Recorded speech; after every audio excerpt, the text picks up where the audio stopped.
Well, good evening. So we have tonight an ambitious program of answering the question, but basically answering the question, has everything been done before?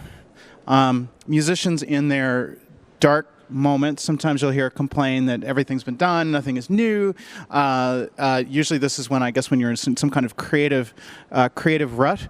But we get the opportunity to kind of look past that question to, I hope, first kind of ask what it is to find new sounds and new ways of organizing sounds, and what sort of both to define what newness is, I think, and to think about where people are finding that newness.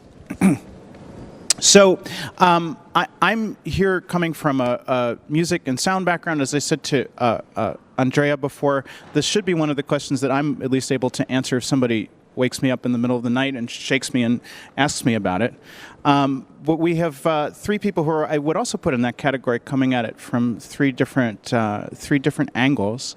From the, we could say, from the industry of making things for musicians or making things for people to explore sounds, from an artist perspective, a sort of solo artist, and I think also from what we could say for Konstantin, maybe art and design, if that's fair. Also looking at interaction. There's some overlap for all three of us. Yeah. We call it more like interactive sound and music for spaces and whatever else you might need. Right. So actually, now I'm curious about who's attending. Well, I recognize some people in the audience, but how many people come from you come from a background in music making, composition, sound design, one of those? Some people are raising their hands, some are nodding comfortably. How many people come from, let's say, not that area, but maybe design or interaction? Oh, okay. How many people are engineers, programmers, those kind of things? Or any of you DSP engineers, sound engineers? Okay, a little bit. All right. So this, actually, we've reflected our panel in the audience, which doesn't always happen. That's great. I wanted to start actually to introduce each of you. I want to kind of go back to not what you're doing now, but thinking about what it is to sort of discover sounds and to think about listening. I'm curious if you could, each of you, introduce yourself, but then also say, if you think back to what the first sound memory that you have or a sound experience that you had as a kid that made an impression on you for the first time. It could be a musical sound, it could be natural sound, it could be one of each of those.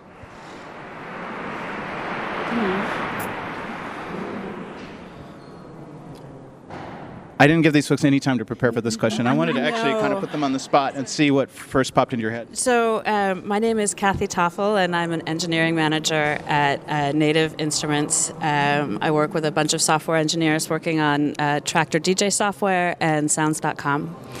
And I don't know that I have an actual visual memory of this, but I've been told that as a 2 or 3 year old, my dad would take me to concerts and put me on the speaker stack. So I probably have almost a visceral, like, just memory encoded in every cell of my body of what audio is. Wait, what was the speaker stack playing? Music from his career, probably Elvis. I don't know. Maybe the Beatles. Yeah. I'm Lucrecia Dalt. I'm a musician. I'm from Colombia. I'm based in Berlin. And I do have a few memories as a kid because my mother used to be a record collector and she loved hiding speakers around the house. And I do remember like trying to figure out where this magical thing was coming out from as a kid, and she was playing Spanish music and stuff like that. And I do have memories from those times when she was playing those records, and I was trying to understand what that was, and then later on trying to figure out how is music made, what makes music, what is all these layers of things that I don't understand. And I was trying to figure out, like, I remember like very early when I was 7 or something like that, like really heavily thinking about these things. Yeah, as a 7-year-old, totally. You're kind of sitting around thinking, what is music? What makes music, like what is this thing? And then when I started to understand that it was, for example, just a tree or whatever, so when you put a guitar and this and this and this sounds like that, like I couldn't, of course, separate the elements as a kid, but I could understand that this mixture was making that, and I was trying to figure out, and well, it took me a while, but yeah. I want to come back to how that idea has evolved. So that's actually two. I'll stop myself. What was your first experience? So my name is Valentin from Kling Klang Klong. My first very strong experience was as a kid. I was playing in the opera as a kid, these little kid roles that you get. And I was maybe also 6 or 7, and I had this role in Macbeth where I was lying with my head on the stomach of Macbeth, singing like one solo piece over the orchestra without a microphone. And I was with my ear on the stomach, and I was like, it was just the most profound sound vibration that I ever had felt before. And up until today, I'm still amazed how just the human voice can overcome an entire orchestra of like 40 people. That's good that you said that, actually, because we got two electrically amplified examples, but you came in with the acoustic and human example. So with that, I actually want to come back to what you were saying, because we're tasked in this panel in trying to kind of figure out what can be new in organized sound, which is not a small question to cover in a panel. But then first we have to kind of decide what the parameters are, what music is. So how has your thinking on what music is evolved? How would you answer that question now? Easy warm-up question. Yeah, no, but I think I do recognize the moment in which I was maybe a teenager, and I started to understand that I was able to divide, to separate. I don't know what is the right word in English, like the elements that made something a recording, And when that happens, it's like you start to, be conscious of sound in a different way. But it was only until I finished actually my degree as an engineer that I started to make music, and that I started to understand where I was going. But I mean, this is the question that I have almost every day. Where am I going? What is new? What is important? What is relevant? Like, how do you work with sound? I mean, it's everyday question. But if you think back to what you were saying of your sort of 7-year-old self, it was about combining different layers or combining different elements. You said something interesting. I'm trying to understand what it was. No, I mean, when I was 7 years old, I guess 7 is something that I say, but I was very puzzled on like seeing, for example, something more like folk music from Colombia, and seeing the 3 elements together, like a guitar and something accompaniment and something else, and gluing that together, and it was impossible for me to figure out how these 3 elements made what I was hearing, like as a kid, And the same when I listened to, Beatles or whatever my parents would play to me, I was like, what is all this? How is this made? What makes this? And well, of course, I mean, that was the first question, and maybe from there it evolved into going so specific into it and obsessed about sound, but I guess that's the first thing that I see as a kid as a genuine interest in sound and trying to understand what it means. Is that something that you can, Kathy, that you can kind of identify in your job? I mean, so this is actually something that kind of comes up in the product categories that you're managing, right? Is that we have to kind of determine what music is. Sort of Native Instruments' first product was very broad when the company was founded, right? It was this sort of toolkit for making sound. It didn't even necessarily define what it was that you were going to do with it, other than some kind of audio was going to come out. That led to things that were more recognizable, like emulation of an organ. But now you're kind of managing things that I mean, is that something that you have to kind of ask yourself just to even kind of manage these products? Is who they're for, what they'll be used for? Yes, I always want to try to keep an eye on what people are doing, of course, to stay relevant. But if I start to think back before native, back to what I got into in the Bay Area in the 90s, I was very fortunate to be at a time when all the software was 1.0. So it was new. So I was working with digital audio hardware,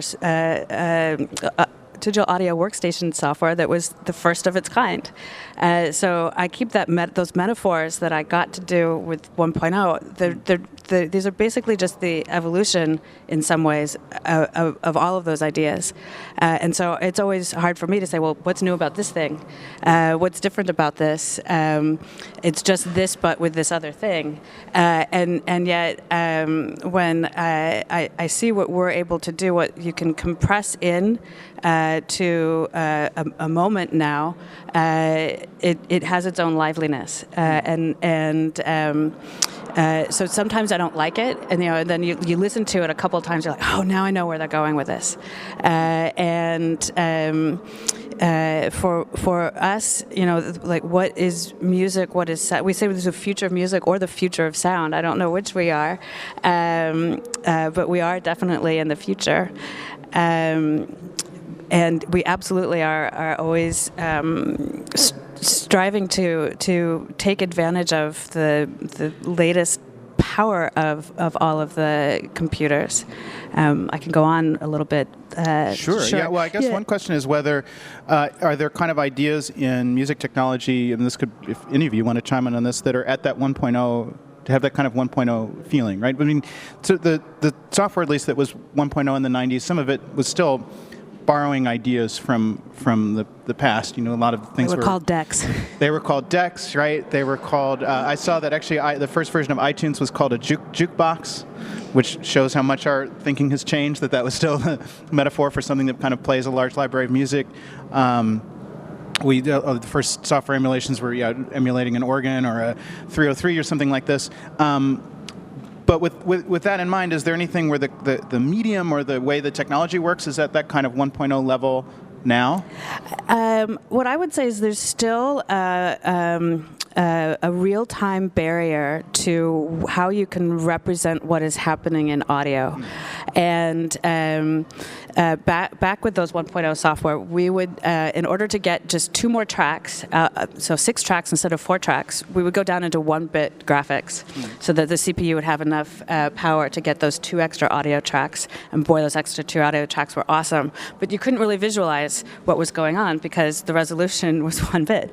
So now we're, of course, at millions of colors, but we're still not going to take advantage of all of the graphics horsepower because we want still to have the audio as the main processing and have as many tracks and as many streams of audio going into the computer. I do think that that's where we're still yet to fully take advantage of being able to represent what we're doing with the audio streams visually. And I do think that there's going to be different kinds of controls. We don't need knobs and faders. There should be different surfaces. There should be different things that we should be able to do in real time, but we're not there yet. Can I ask what do you mean about these real-time things? Oh, sorry.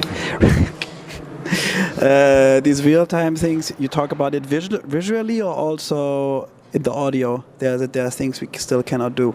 Well, I would say that there's definitely, if the processing power increases every year or 2, then we will always be able to double our bandwidth. And what we choose to do with the doubled bandwidth, I think we can. I think we can absolutely have way more things that we could be mixing together. We're at the edge in Tractor of having 4 decks, and that's what we can have. Boy, wouldn't it be great if we could have 16 different plugins playing at the same time, but we can't. And then how would we represent those visually? Okay. And same for all of the other plugins. If processing power were if there was no cost to processing power, do we have other visual models? I can't really think of. I know we can do kind of 3D versions of the stuff that we already have with sort of frequency to time representations, amplitude over time representations. But do we have kind of another way of even analyzing that sound without giving away any trade secrets for any 3 of you that makes that visual? I think actually I will divulge something we're going to release just this month on Tractor. It's called harmonic mixing, and we've increased the audio engine so that you'll be able to go up a half tone and down a half tone or a quarter tone to make mixes possible that we would only say were a good mix, a good harmonic mix, if it was a full half. I guess it must be a quarter tone. So when we're say that again. I'm sorry. So we can go half. We can calculate what is going to be half as good now than we could before, and you'll be able to see it. But to represent it, we're representing these harmonic mixes with just a little color like 6D in a note, something like this. Right. And so I think that is something that we're clearly not doing enough with visually. That I think would be really fun for you to be able to see which tracks looked like what, and you could tell what it was going to mix with harmonically. So you'll have it, but I mean you're color coding this you know what harmonica, you got it right. Is it that you visualize a pitch? Yeah. That you can basically arrange also a musical piece by the vision. Yeah. Okay. Because we can already see the EQ. Right. But you're talking about color coding harmonic relationships. That's just the tip of the iceberg. Okay. But yes, I also think that we could do better with 3D. You could be inside the waveform. It should have many more representations than just amplitude and frequency. Well, maybe that comes back to this idea of there's sort of things that are new technological breakthroughs, but there are also things that can be breakthroughs that cycle back from older ideas, right? So, I mean, like thinking of color coding, there were things that like a composer like Scriabin was doing. This is now over a century ago, but that are still somehow forward-looking, and that no one figured out necessarily how to develop them, or we have new technologies that could develop some of those ideas about representing color and pitch in new ways. Are there cases of that where for, and this also for any of you, where you are finding new ideas from old ideas? Yeah, I mean, in my case, how can I say? Because usually I don't think I work in a way that I want to represent something specifically with sound of what I'm thinking. Like usually when I make a record, I'm thinking about all these concepts, and I make all this environment for me to be able to develop a language. But that doesn't mean, for example, in my last record, I was trying to do something that relates to geology or whatever, and I wasn't trying to represent that specifically. But also, I guess from your question, I'm always, I don't know, trying to figure out a way to feel something that maybe I have felt in the past, through recording. So it could be many things. It could be to listening to a record that I like, or it could be a feeling that I had, or something like that. It always fits from that, and I'm trying to create the right environment to reproduce that and maybe give the opportunity to people to feel that. I don't know if that is too abstract, but this is kind of what I'm trying to do somehow. And this is what goes into my processing and my preoccupations with sound. Ultimately, maybe it's not about what sounds new or what sounds unheard or something like that. It's more like in the process I'm trying to feel something that feels, I don't know, right, or I don't know. It's perhaps difficult to explain things. I forgot to ask that actually, which was whether any of you kind of thought about that as a question creatively, to kind of sit down and think what's never been heard before, or maybe that's not even maybe that's a relevant question to you, or maybe it isn't, right? This is sort of, if you're an Italian futurist, whatever, then you definitely sit down and think, what's never been heard before? Sure. Something crazy with military airplane propellers or something. But is that a question that is even relevant now, or is it a question to you personally, or do you think to other people sort of socially? I think so. I mean, always has been. No, I think since the first song I wanted to play on the guitar, I wanted to do something unique. And if it's only that I try to write maybe a different lyric or imagine a chord structure that, to my idea, then was never done. Of course, it has been done millions of times, I found out later. But that was my first. So you needed at least the fantasy. Yes, of course, all the time. And I think till today, that's a constant driving motor, especially in my collective, that we're all the time looking for new influences, I would say, new input that we, for us, mix with sound in order to come to new output. Like, I mean, what the other question of using something old, like we, I had to think that we have been working also quite a bit with big data projects where we got like data sets, for example, for a museum, like weather data, for instance, and we ask, okay, you got this data, make a sound installation for this museum, and we want it to be connected to the scientific data. So we then try to create like sound beds for the different elements, and have basically in this case the weather of an entire year kind of conduct like music layers. So in this sense, I think at this point we had to think, oh great, we are doing something new, because we actually use the data to create a new piece of music, which we ourselves aesthetically maybe would never decide, but the concept and the combination of sound with this data would create something new.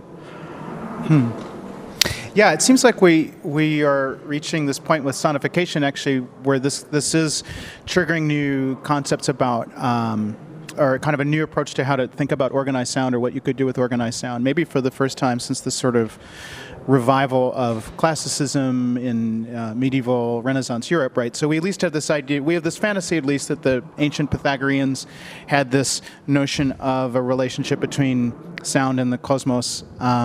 Part of our fantasy of that is the way that people starting in the Middle Ages fantasized about the things that they were rediscovering about that era. But then we have this kind of long period where music and sound separate a bit from the world of science and data. And it does seem that now is a sort of moment through the computer where people are, again, establishing some sort of connection between those two. So yeah, I'm curious if this sort of sonification, if this is a way to organize sound. But is there an opportunity for sound to represent structures, ideas, scientific discoveries in this sort of complex knowledge world that we live in that wouldn't be possible in the same way with other media? I think that's kind of one of the things were you doing sonification, or this was just the soundtrack in the background? No, we were doing a sonification of the entire year of weather. And for us, actually, I mean, it was very interesting in the end, because we wouldn't really know how each part of the year would sound. We compressed the year to 4 hours, and we were very curious if you would actually hear, could identify the summer, for example, or the winter, like where you have more wind or lower temperature. And in that sense, that was a very exciting experiment for us. And yeah, like almost watching like a weather phenomena, just that we had created a representation of it. Indeed. What did it sound like?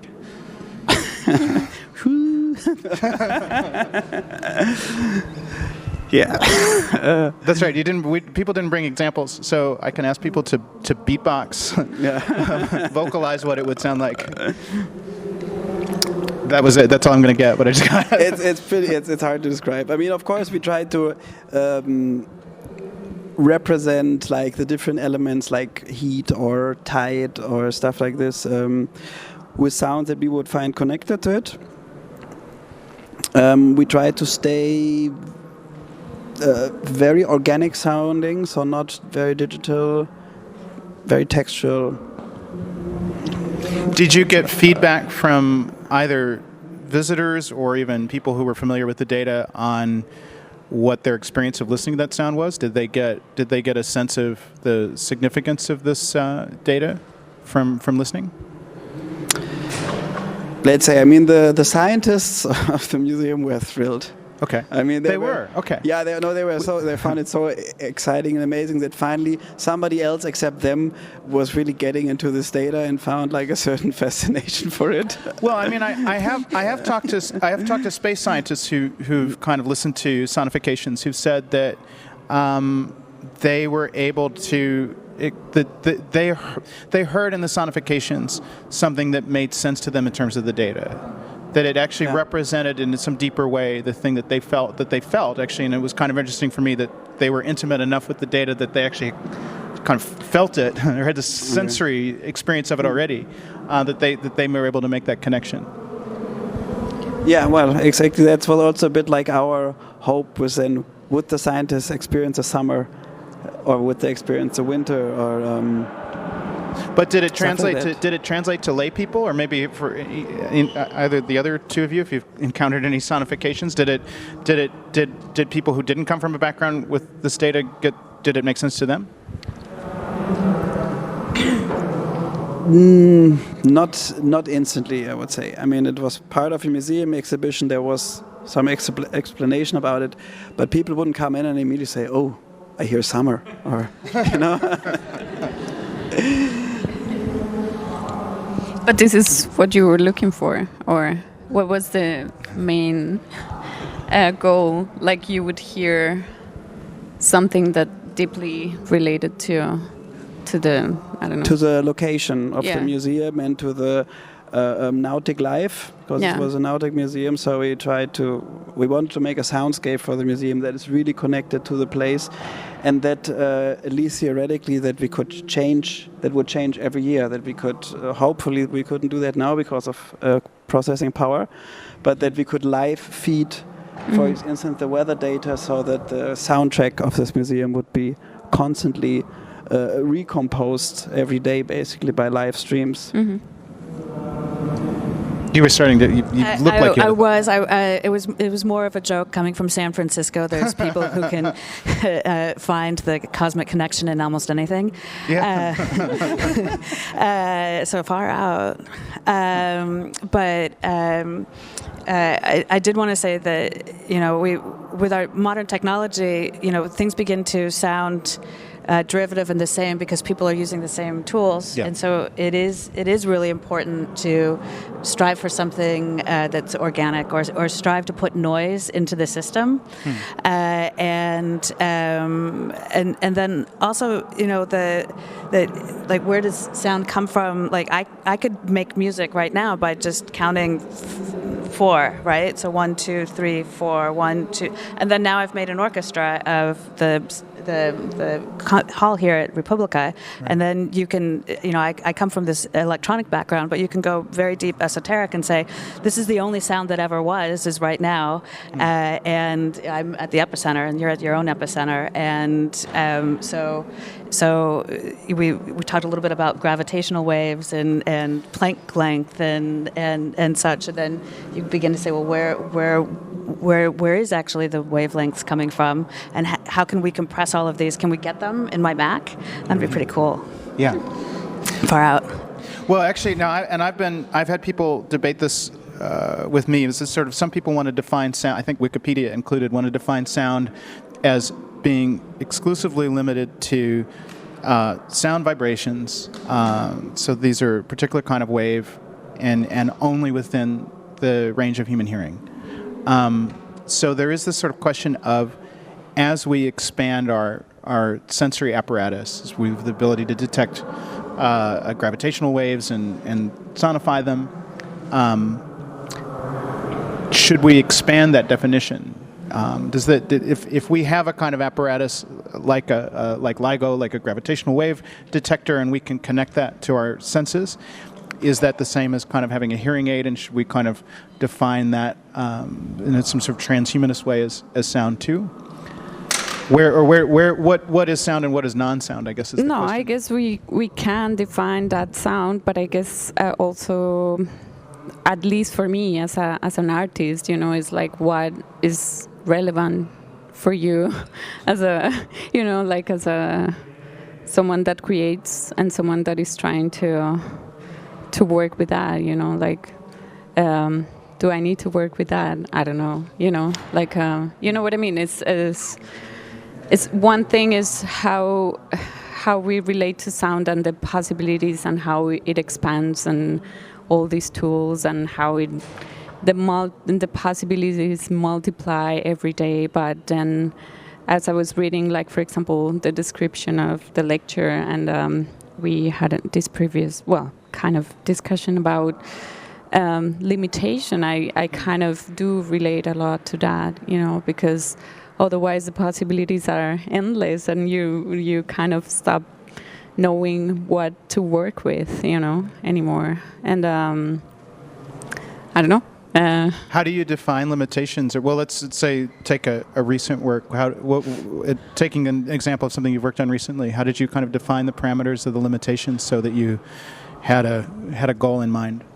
Well, I do always, as I start any process, I always make kind of, even though I don't make it now, I don't write it down, but I kind of make a list of yes and no, things that I want to have and things that I don't want to work with, because I think it's important. Otherwise, you get overwhelmed with possibility because there are so many. Like even just by using plugins right now, it's just endless, and you could be lost there. So it's kind of like a thing that I have to say, okay, I go up to here because otherwise this other endless possibility opens up. And I guess every artist works differently. I mean, there are artists who actually look for the opposite, like what is even further, through sound and technology and stuff like that. I think maybe I work a little bit with that, but I also work with limitation in this way, that kind of limitation in a way that relates to the language that I'm trying to develop, and that's it. Because otherwise, I feel like I have too much on my plate, and then I cannot work. But yeah, that's a tool that I found for myself. Maybe it changes through time, for sure. I mean, can you say what some of those limitations are? Is it about kind of defining certain tools or It's many forms? things. It could be tools. It could be sounds. For example, I'm not going to use pure synthesizer sounds, but every sound is going to be processed in a way. Or I'm only going to use bass guitar, which I did in an album before, like all the sounds are going to come from there. Or in the last album, it was more like I wanted to work with the voice as much as I could. Not that I wanted to make a vocal album, but I do wanted to explore different textures that the voice could get. And I started to look at vocoders, for example, and to look at the idea of vocoders and how can I transform that a little bit, and it's not the usual sound of the vocoder that we are used to, but kind of transform that, or use 3, 4, 5 vocoders that then it becomes something else, but it's still my voice that is performing it or driving it. And stuff like that I feel relates to the language or whatever that I'm trying to, work on a specific recording. Yeah. Yeah, you mentioned this idea of recordings, and I thought a bit about memory, right? So sometimes it seems that part of our kind of creative process in sound and music is about finding these sort of new structures or new ideas, partly through the stuff that we collect, right? So that it's not only about just kind of sitting down, as you said, with the completely limitless possibilities of sound, which are infinite and maybe not the best creative starter, but somehow this collecting a series of memories and using those memories to create something new. So I guess for any of you, what's the role of kind of memory in your work, and how do you structure or organize those memories, whether it's recordings or something else, or just your brain? But no, what do you mean? Well, so I mean, I guess we're kind of all in this sort of conceptual paradox of, in order to create something new, we have to, in order to kind of, I mean, humans in general, in order to kind of imagine the future, something goes on in our cognitive process that involves recalling the past.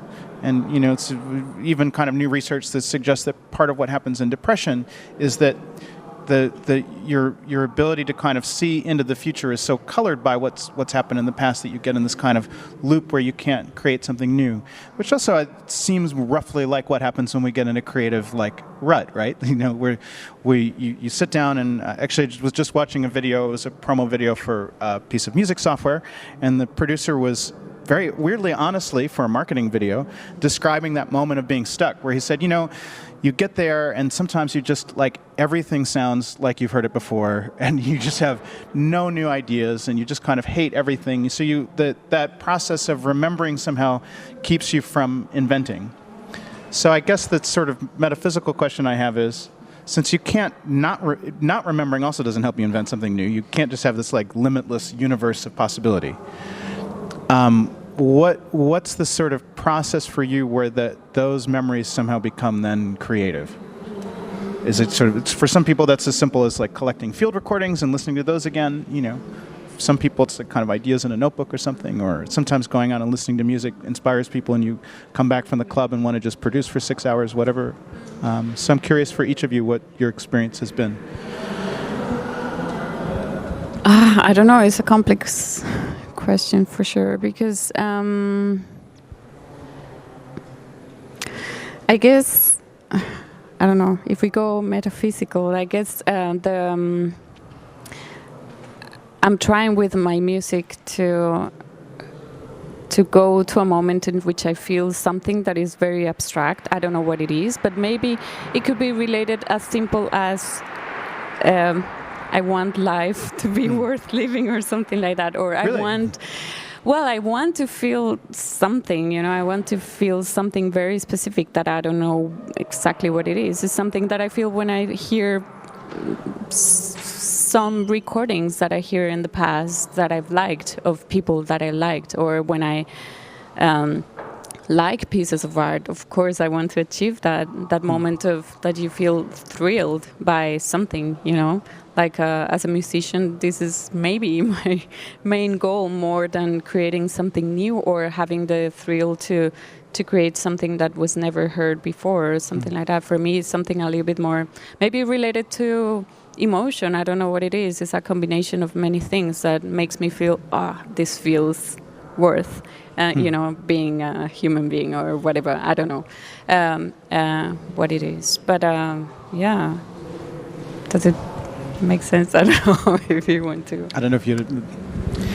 No. I don't know. I mean, I think I always like to take up new. I call it interfaces in general, but for me, like also every instrument is an interface. Like, is it a drum or a guitar, or if it's a MIDI controller, or if it's big data. I see it all as instruments that I can control, interact with. So.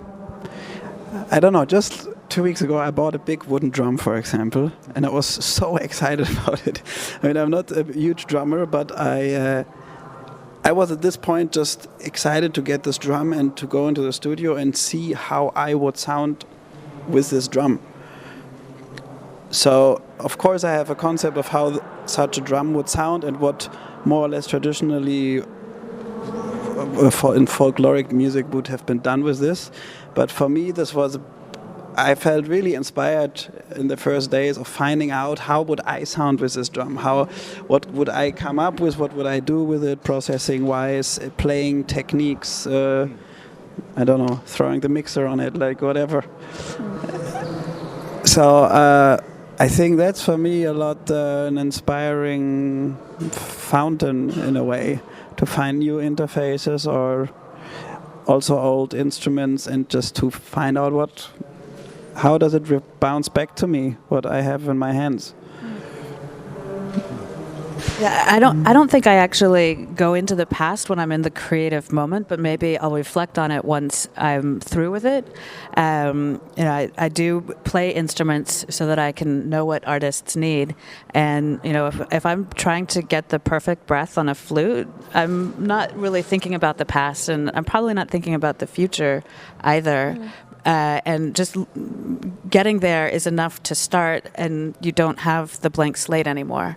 And once you get into that moment, then the moments can continue as long as it does, and then it'll go away, and then you go eat maybe, and come back to it, and then I'll reflect. Oh, well, that was kind of like, I remember that feeling when I did this. And then I think as far back as you can possibly go, then that maybe makes how much you can go into the future. Maybe that's what you're getting at.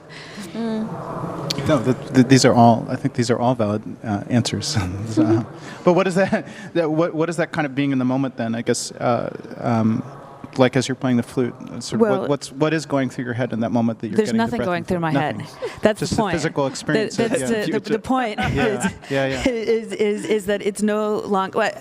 I realized actually just a few days ago, and it is actually fully me, but it's not my conscious monkey brain making comments about how I'm fingering or how my breath is, but I'm actually just resonating with cosmic flow, for lack of better words. And I would say that that's something as a tool maker that I want to let people get into as instruments, that you shouldn't have to know that you're using an instrument to have your creativity flow.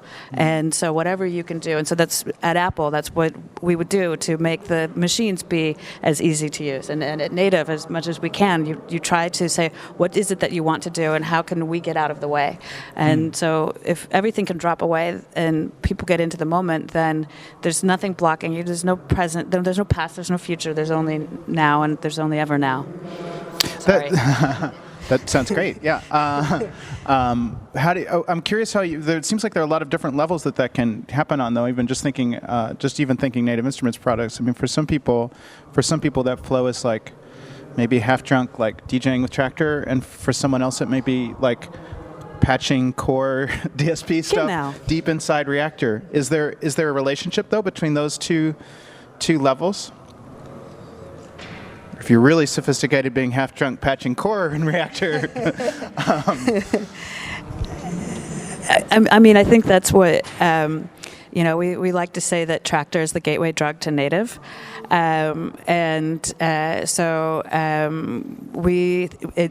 it's easy to collect tracks and music, and almost everybody does, and you can get into getting in touch with your own taste and playing, and then you begin to mix a couple of things together, and then you begin to add some effects, and then you're like, well, but I could actually make some of this. Well, how could I actually make some of this? And so that's where you get into this, and I don't know, as a creative person, I think that the world is a better place the more people are in creative flow, and if we talk about utopia, that's my utopia. Yeah. So I honestly don't care whether it's in Tractor, and it's not only just about the decks, it's about giving the vibe to the people on the dance floor, and getting them into the same creative flow that you're in, and transmitting whatever you're feeling as a creative person to your audience. I'm sure that's the same thing that live performers do with other kinds of instruments as well.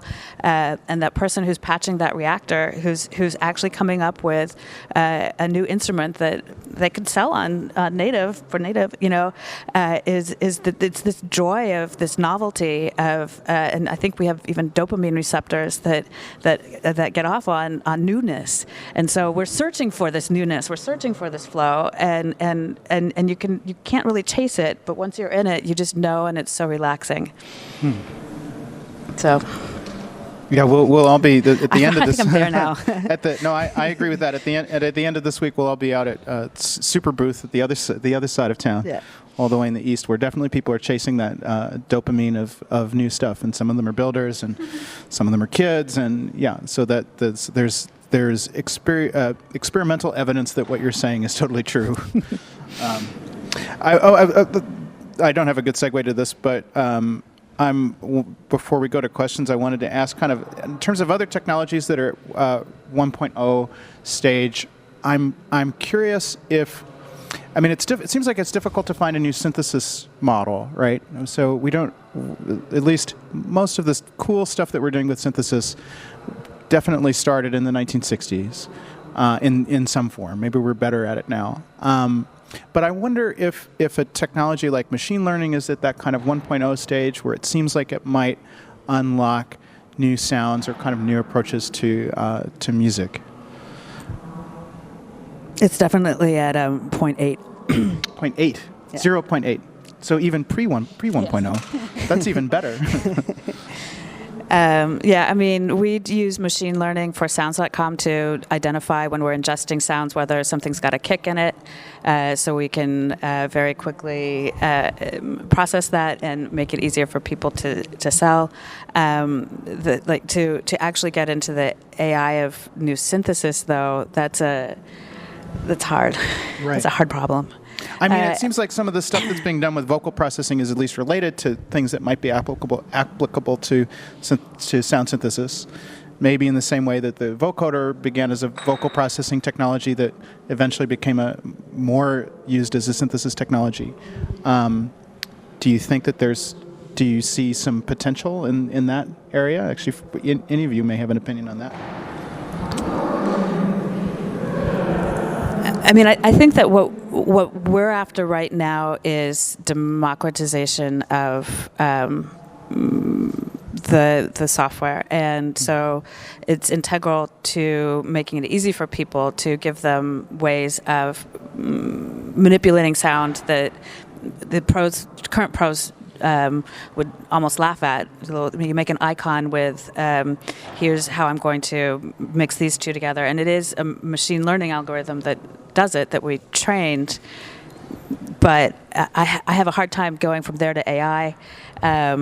And I think that this is a field for 20 years of what can we do to make it easier for people, whether they're kids or people who don't have the privilege to sit where we're sitting now and have the technology that we have, and it's a never-ending quest. You seemed like you had a thought there. Yeah, well, no, we have dealt a little bit with machine learning also, with an AI playing piano. That we programmed last year, and I was at the beginning very skeptical about this project. I was like, why would we work on something that in some future it will maybe kick my job, you know? But in the end, I really got very excited about this whole story, because again, it also just it's interesting how these things start to talk back to you. I mean, I could maybe compare it to like an arpeggiator. But when I first got on an arpeggiator on a synth, I was like, yeah, great. If I practice a bit, I can also play that. Why would I need the thing? But then I think everybody who ever started playing with an arpeggiator will start realizing that you start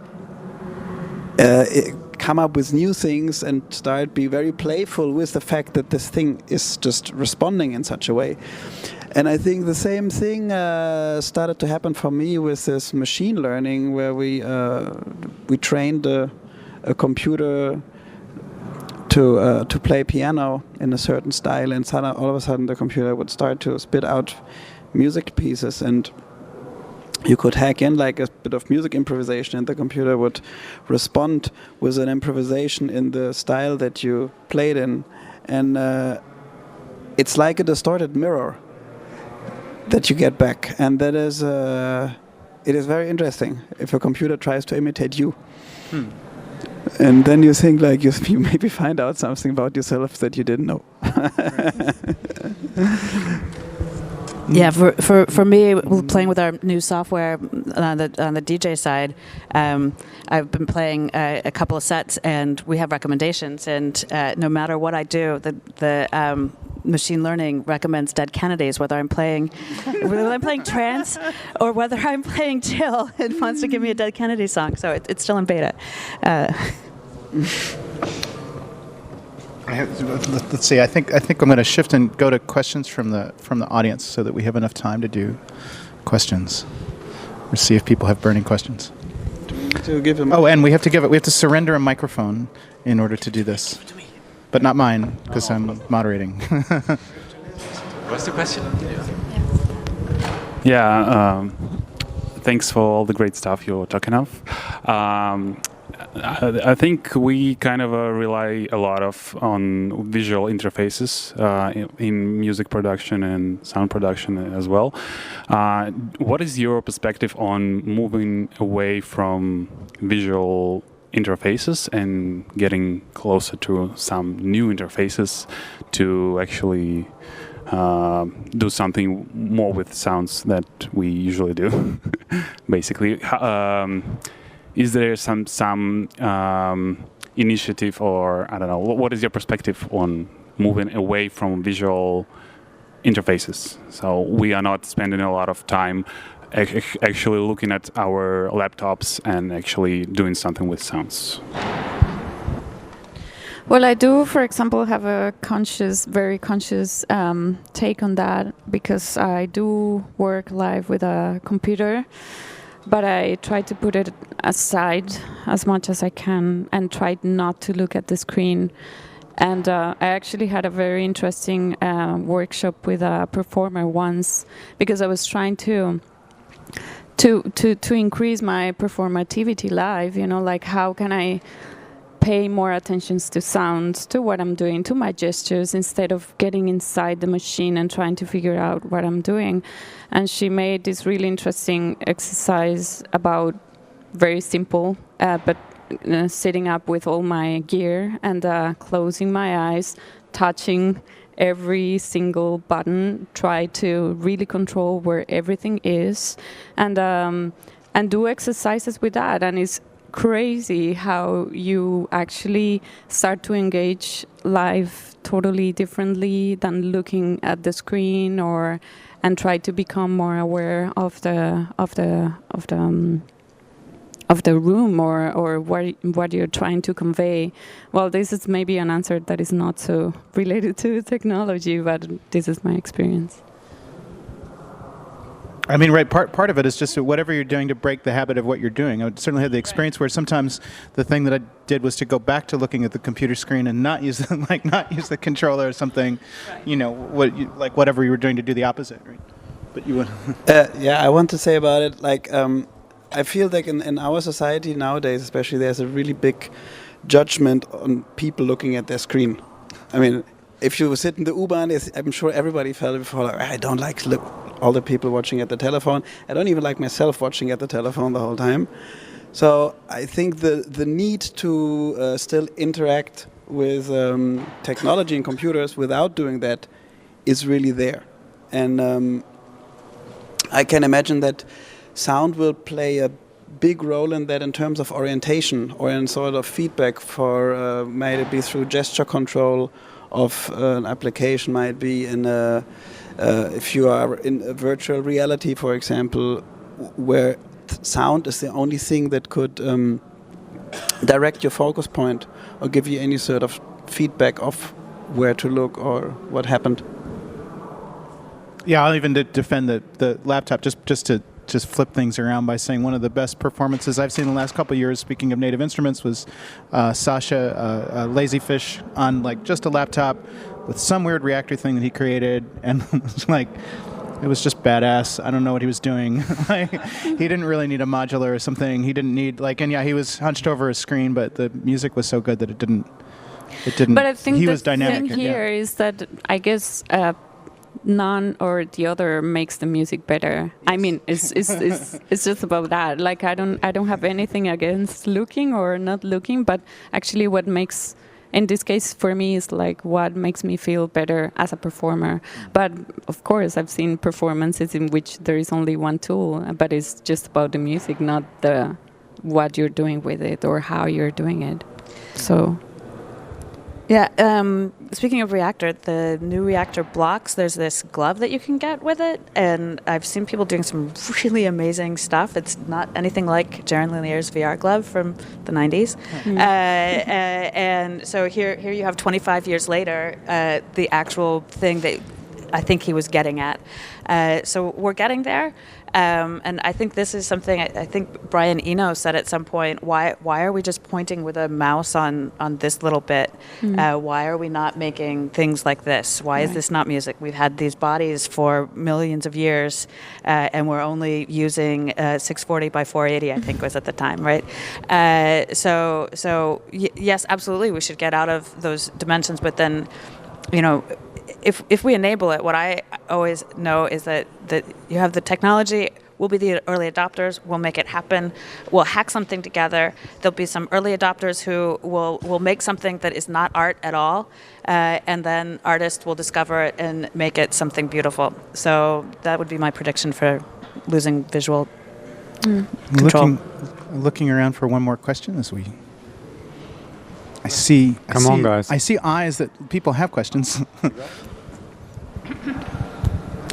I'm curious, Kathy, you shared your music utopia, but I'm curious about the music utopias of the other two panelists. Yeah, good question. Utopia, go.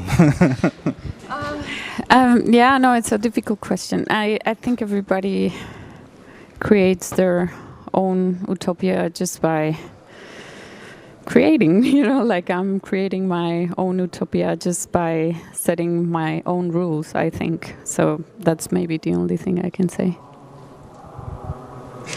Artists all have healthcare and everywhere in the world and like a house.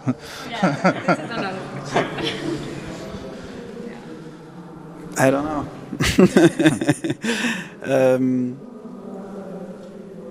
I don't know. As I said before, for me, this whole thing of interfaces and exploring interfaces or instruments is like that always has renewed sound and music. So I don't see any end in the form that interfaces and instruments will be created. Last summer I was at some convention where they presented some instruments for space that would make particular sense in zero gravity, and I was like, oh, cool idea. I wasn't too thrilled about the instruments, I must admit, but I found the idea to think in that direction, I found it very interesting. It's probably better than listening to Commander Hatfield sing Bowie. It's one last rapid fire question, and then it has to be rapid fire, though. Someone looking inquisitive. Okay, what do you think about brain-computer interfaces? About which? Brain-computer interfaces. Brain-computer interfaces. Oh boy. Anybody try? They're terrible. That's what I thought. Very basic, but... Also, we tried it, but it sucked. Wait, that's a down note to finish on, though. So, but on a more positive note, thank you for all of your three minds, and and whatever brain to music interfaces you use, I look forward to very much. So, thanks so much. Thanks all for you for listening.